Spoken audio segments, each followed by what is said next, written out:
Believing that every life has purpose and the power to make an impact, Tyrone has successfully developed and led transformational programs across Texas and California. His initiatives, including the Care and Share Mentoring Program and the Journey Beyond Dreams College Experience Program, have inspired thousands of students to pursue a higher education, overcome challenges, and unlock their full potential. His commitment to academic excellence, character development, and leadership training continues to shape future generations of leaders. Tyrone is also a published author with his book, Outside the Huddle, Steps to Developing a Game Plan for Life, offering a powerful and personal account of his journey from overcoming academic struggles as an at-risk inner-city youth to becoming a first-generation college graduate, professional athlete, and entrepreneur. Tyrone shares real-life lessons that challenge and inspire young people to push beyond their circumstances and achieve greatness. Through his Speak Life series, Tyrone has had the privilege of inspiring and equipping diverse audiences nationwide, including NFL teams, school districts, state-based programs and agencies, universities, and national conferences, and of course you entrepreneurs that are here today.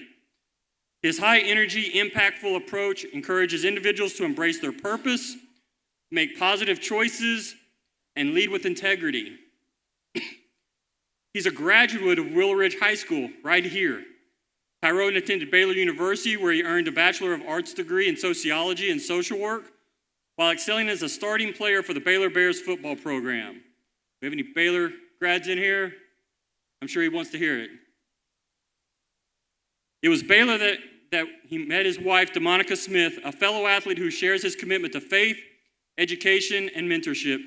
Together they reside here in Houston, raising their 3 children, Whitney, Tyrone II, and Tyler. Tyrone remains dedicated to transforming lives, inspiring leadership, and empowering young people to rise above obstacles and create lasting success. Please help me welcome a true mentor, Tyrone Smith, to the stage. Good afternoon, everybody. How y'all doing? That's everybody not clapping. Can I get a little loud? Can I get a little loud? Okay. How y'all doing? Everybody doing all right? Is everybody good? I just want to encourage you all and just motivate you all and inspire you all to just being business owners. Because when I think about like where we are right now as individuals, your business is based on what you love. Am I right or wrong? So if your business is actually based on what you love, what you're actually doing, you're actually fulfilling your purpose.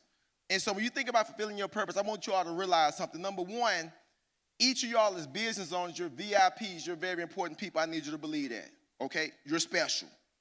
Number two, each and every one of y'all are capable of achieving amazing things in regards to your business based on what you're called to do. But when you think about this summit and this opportunity, it's about how will you challenge yourself to be the best version of yourself as a business owner, be the best that you're called to be in regards to fulfilling your purpose. Because when you think about it in life, we're all called to do something. But before you became business owners, did you have other hopes and dreams in life? Anybody? Am I the only one? I'm the only one that want to be a professional wrestler, because when I was growing up as a kid, before I became a business owner, I truly thought that my purpose in life was to be a professional wrestler. We have any WWE fans? Am I the only one? Because when I was growing up, I wanted to be a professional wrestler. My friends told me, Tyrone, you can't be a professional wrestler. You're too small, you're too skinny, you got a big head, and you cry all the time. I was like, hater.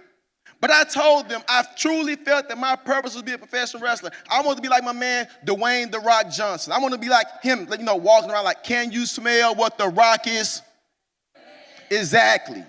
I want to be like John Cena talking about, you can't see me. My friends like, Tyrone, you can't be a professional wrestler. But then I had this dream in my life, and I truly felt and thought that my purpose was to be a professional football player. But my friends told me, Tyrone, you can't be a professional football player. I was like, why? You're too small, you're too skinny, you got a big head, you cry all the time, you're not good enough, you're not big enough, you're not fast enough, you're not cute enough. I'm like, what does cute have to do with you wear a helmet anyway? Hater. But yet now here it is. I had a purpose in life beyond the game of football. I was fortunate to play for the San Fran 49ers. Any 49er fans? What? Texans, oh, she got a hat on. Texans, and Cowboys fans. Okay, and there were one. But now here it is. I truly felt and thought at one particular time that I truly thought that my ultimate purpose in life was to be a football player. But something actually happened to me over 20 years ago. When I was in camp with the Washington Redskins, there was a guy by the name of Darrell Green who's from Houston, and Darrell Green played right at 20 years in the NFL. Darrell Green was meeting me and a group of other players in the study, and the study was titled Beyond the Game. And he asked the guys, he said, guys, what is your purpose in life beyond the game? He said, what if you get hurt? What if you get cut? What if you get injured? What if you get released? What is your purpose in life beyond the game? Now, at the time, we were all professional football players.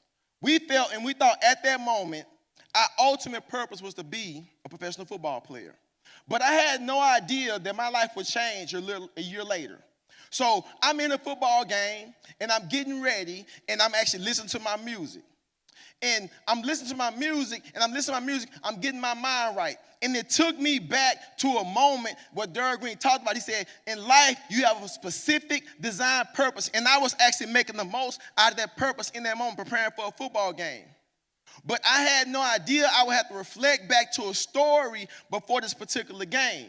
And this is what he asked us as players before I get into the game. He said, guys, if you get hurt, cut, or released, what is your purpose in life beyond the game? And nobody really had anything to say. He said, I want you all to realize you may think that your purpose is to actually to play in the NFL. It may not be your purpose just to solely focus on the NFL. He said the NFL is like a field trip. How many of y'all loved going on field trips when you were younger? How many? Raise your hand. Okay, it's pretty much everybody. Because when you go on a field trip, what do? You're excited, you get up that morning, you pack your lunch, you put all the goodies in your lunch, you go to school. When you go to school, you go on the field trip.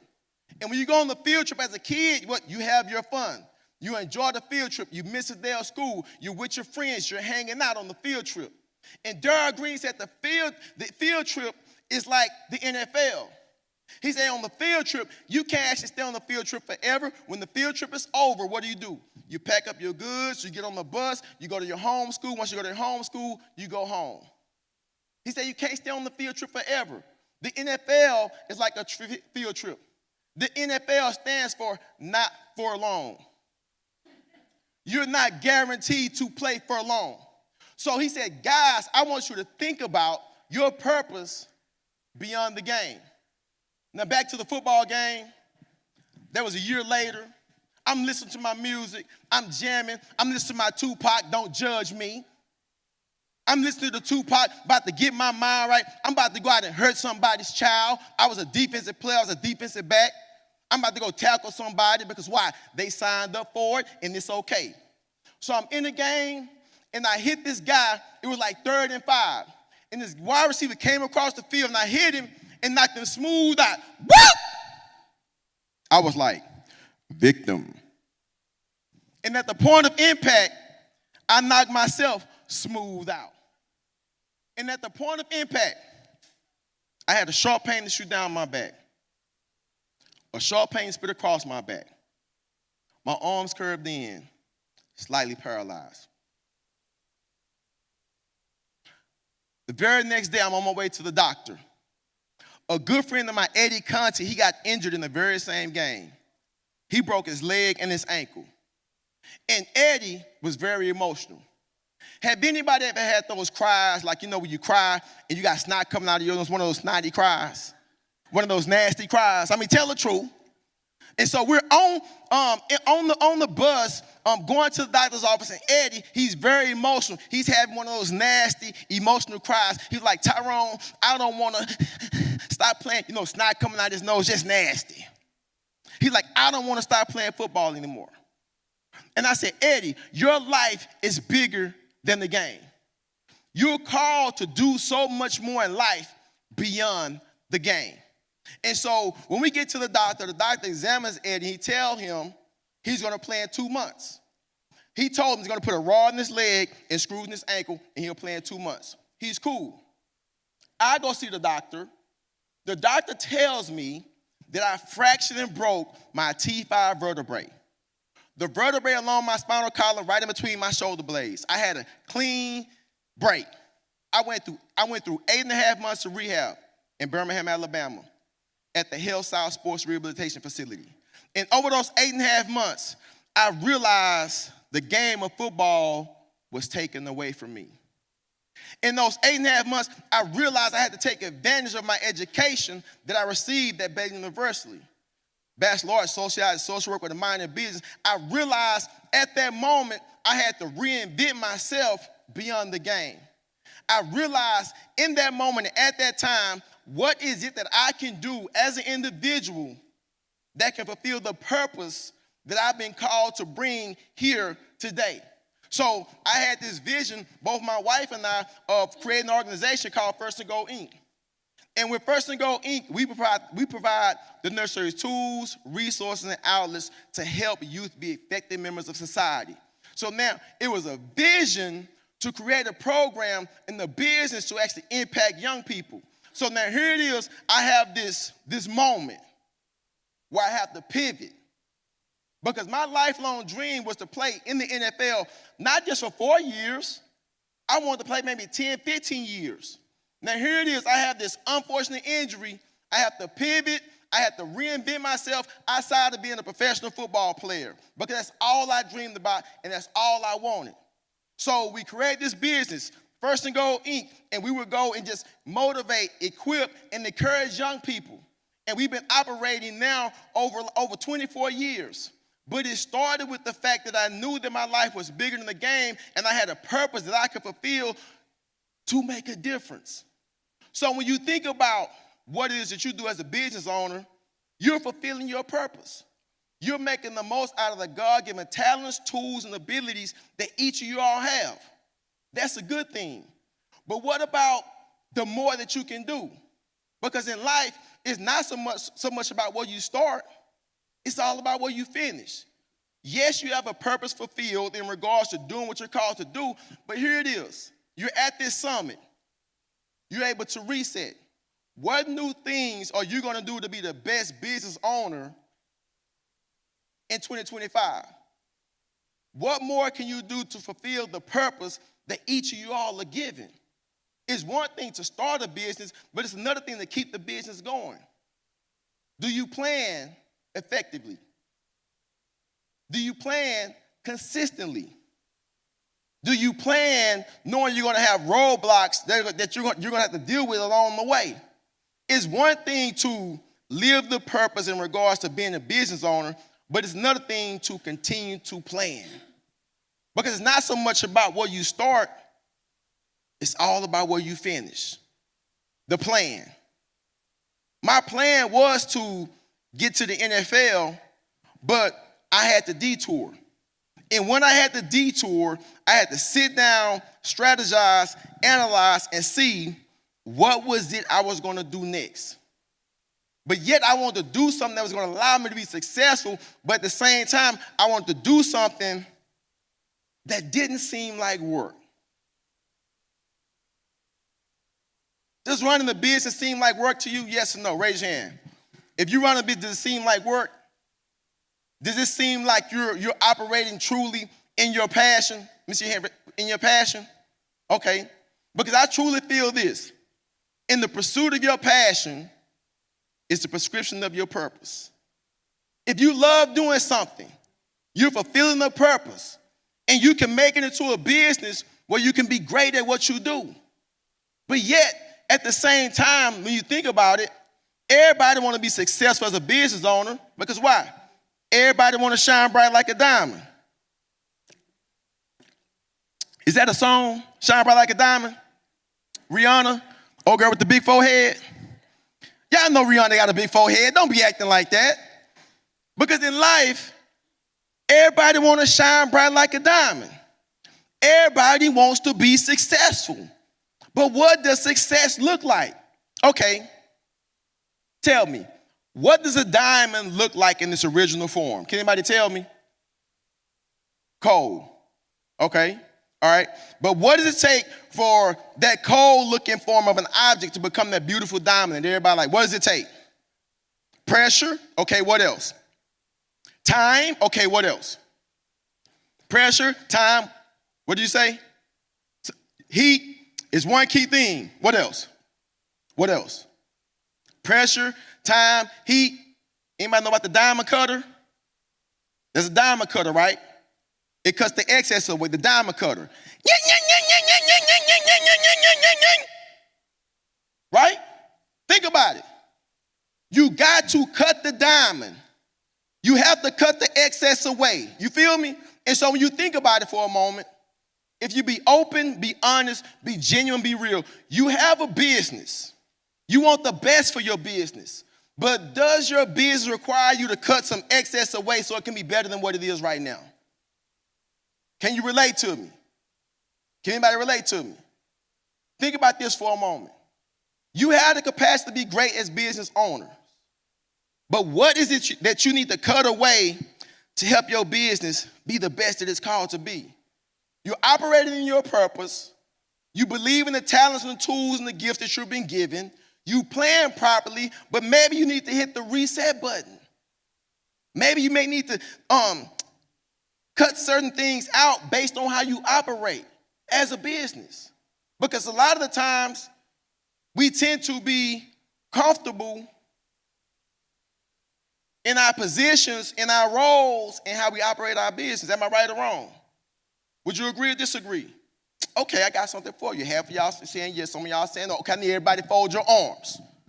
I need everybody to fold your arms. Let me see, I need everybody. Okay. So now I need everybody to hold your arms right here. That's the first way, all right? I need everybody to hold it. Even you with the Texas gear on. You know what I'm saying? We know where you from. All right, now here it is. So this is the first way. Now fold your arms the second way. Now fold your arms the second way. Now hold it. Now just hold it the second way. Hold it the second way. Hold it. Hold it. Just hold it. You got it? Hold on. We'll wait for you. You got it? Okay. Ooh, is it taking that long? Oh, okay. It's only one or two ways. I mean, are you serious? Ooh. No, I need you to follow along with us. Right there. Don't move. I know it's hard. It's uncomfortable. Okay, but don't move. Okay, you prefer the first way or the second way? First way or the second way? Why the first way? Because this comes. Can y'all stop moving in the back? You prefer the second way or the first way? Why not the second way? It don't feel right. Why not? Because what? It's uncomfortable? But think about this. I need y'all to remain holding the second way. Maybe the second way may be the best thing for you right now in your business and how you operate. Think about that. Some of you all may need to be comfortable with being uncomfortable. Think about that for a moment. I know I'm dropping dimes. Some of you are at a place and at a position in operating your business and functioning where you may need to get used to being uncomfortable with being uncomfortable. It may be the best thing for you. But the challenge is, you can unfold your arms. You can unfold now. The challenge is you got to be open and honest with yourself. You got to be open. You got to be honest. You got to be genuine. You got to be real. You got to be authentic.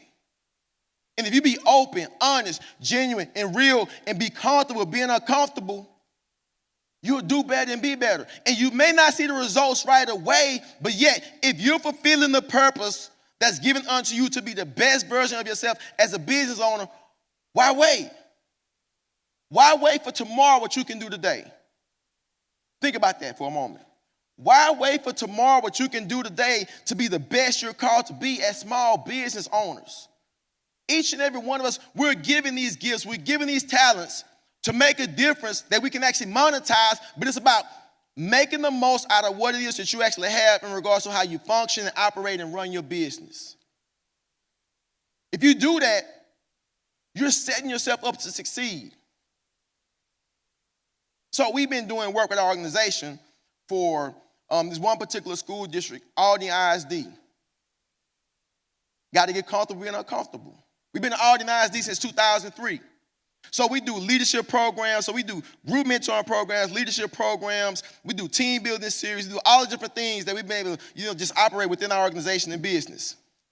And so now it's 2025. most of the people that I work with and that we work as an organization in 2003, most of them are retired. In 2003, what were you doing? Tell me, what were you in 2003? You were a toddler. Okay, don't be tripping. In 2003, what were you doing? She said, I was a toddler. She wasn't even talking. What were you doing in 2003? Man, yes. You were a toddler? You were what? You were 40 in 2003. 2003. You were 25. Okay, so you were still trying to figure life out because the brain not fully developed. You 25 years in it. Oh, anyway, but I get it though. Okay, so now here it is. What'd you say? Oh, you was doing it big. I had 2 associates. I was working my bachelor's. Okay, we got you. Okay, you was doing it. So now here it is. 2003. As a business owner, we were operating, doing work with Aldi and ISD. And so I said that to say, toddler. I said that to say, now here it is, we're in 2025, and most of the people that we actually work with have retired. Okay? And so now here it is. Comfortable with being uncomfortable. We're pretty comfortable as an organization working in Aldi and ISD. Why? Because we've been doing work for 22 years. But they had a new regime. And so what I thought, I'm like, you know what? We're comfortable, but we got to get outside of what it is that we do as an organization, how we operate, how we function, where we need to present to all the upper-level executives and administrators that are now working in Aldi and ISD just to let them know what we're about and what we do and the new things we're implementing in our program. But the thing about it is this right here. We didn't have to do it. Can you all tell me, why did we do it? Why did we do it? Why did we feel the need to connect with the new regime in Aldi and ISD? Why do we feel the need to do that? To grow. Because we want to grow. We had gotten to a place where we were pretty much stagnant within the school district, but yet we still had so much to offer as a business. And when I say get comfortable being uncomfortable, everything you all have actually learned at this summit, take it back and really assess what it is that you need to do differently as a business owner, an operator. Be honest with yourself. How do you need to stretch? Because if you're not stretching, you're not growing. If you're not stretching, you're stagnant. If you're stagnant, you're still. If you're still, you stink. I'm not saying you stink it because you still, I'm just saying. So think about it. Each of y'all have a purpose in regards to how you function, how you operate, and what you do. Each of y'all have created a plan, but the challenge is, how can you make the most out of the plan that you've been given, right? But then, what is it that you need to sacrifice in regards to cutting away?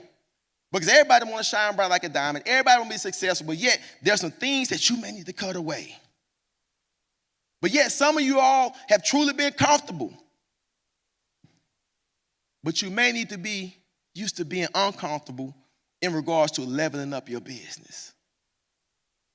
Think about that. I see you thinking, right? Because you only have so much time. You only have so much time, but yet you don't know how much time you have. Think about that for a moment. It's 24 hours in the day, but yet we have 24 hours to operate in the day, yet we have this time, but we don't know how much time we have. Tick, tick, tick, tick, tick, tick, tick, tick. And I close. Story about the world's smartest man. World's smartest man was so smart, I want to challenge the world's smartest man. I said, world's smartest man, Bryan. I said, world's smartest man. If you're so smart, can you tell me what I have behind my back? And I had a bird behind my back. I said, world's smartest man. If you're so smart, can you tell me what I have behind my back? The world's smartest man said, you have a bird behind your back. I was like, hold on one second, world's smartest man. Is the bird alive or dead? And the world's smartest man thought for a moment. If I tell him that bird is alive, he's going to choke the poor life out that bird and bring the bird from around his back, and the bird's going to be dead. And then the world's smartest man thought, if I tell him that bird is dead, he's going to bring the bird from around his back, and the bird's going to fly away. The world's smartest man said this. He said, that bird life lies in your hand. He said, that bird life lies in your hand. Business owners, understand this. Small business operators, understand this. Your lives and your business or businesses lies in your hand. How you function, how you operate, how you move, what you do. Your business operating in your hand. You have the capacity to shift, to change, to do better, to be better. Why wait for tomorrow what you can do today? You have the capacity to choose, because in life we're given free will, and free will is the ability to do whatever it is we want to do. But yet, will you choose to do the right thing? Because why? Your business and your life lie in your hand. Everybody, Tyrone Smith, has been a blessing and an honor to share with you all. Kudos, buns, and all that good stuff. All right? All right, Bryan, you got it, man. Where we at? Okay. Man, I said I was closed, and it was like, your cue. You know what I'm saying? I was trying to, I don't have no transition music. You know what I'm saying? You go and get your fans, put your boots on the ground. Put your boots on the ground. You got your fans. All right, man. Appreciate you. Thank you, man. Hey, let's give one more hand for Mr. Smith here. Thank you so much, sir. Yes. I took a couple notes. One, get comfortable being uncomfortable. The crossing was quite uncomfortable. So thank you, sir. Another thing, pivoting. I actually wanted to start with a joke, if that's okay. Any Aggie fans here? Hands up, Aggies. Okay, good. We're safe, only a few of them. By the way, my name is Jarvis Brewer, small business advocate within the office of the governor, proud Longhorn, so I have no regrets saying this joke I'm about to say. Aggie walked into a bar, and the UT A&M game was on. And he went up to the bartender, said, "Oh, good, the game's starting." And the bartender said, "I'll give you $100 if A&M wins this game." The Aggie said, "Sure thing. Let's go Ags." Sits down. Unfortunately, or fortunately, A&M loses. And so bartender went to say, "Oh, no, keep your money." That's a replay of the game earlier. Aggie says, "I know. I watched it. But I thought, given the second chance, they might win it out." So, moral of the story is, be willing to pivot. Don't be consistent with your beliefs or anything, because that's another thing that we mentioned here, is be willing to adjust. The person who loves the Aggies, you're going to have to sometimes realize that given the second chance, they might still get that L. So anyways, before I do some closing remarks, I was handed this. Thank you to all of those who got the headshots. Is there a Doyen Antia-Bong here? Your information? Is this yours? Yes.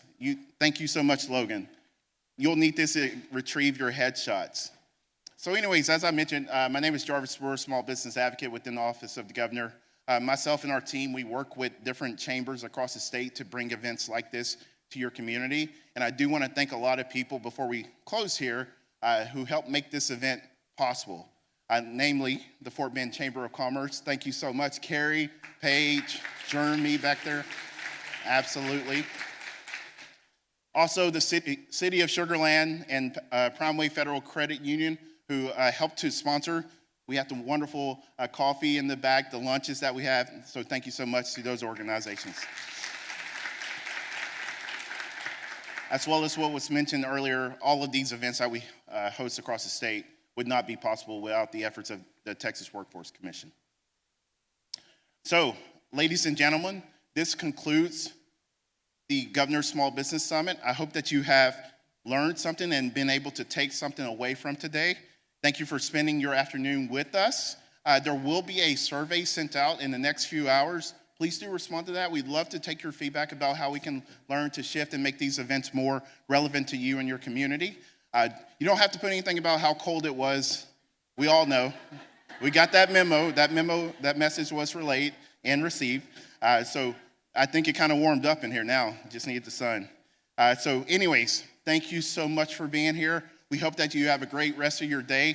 There's some contact information on the screen. If you do have anything that you would love to reach out to our team We're here for you. And I do want to point out, again, Jarvis Brewer, our team, David Menchaca Garcia, I see him back there. Bryan Roller is back there in the back. And your East Texas Regional Rep, Betty Russo, is here as well. Thank you again. You'll have a great rest of your day.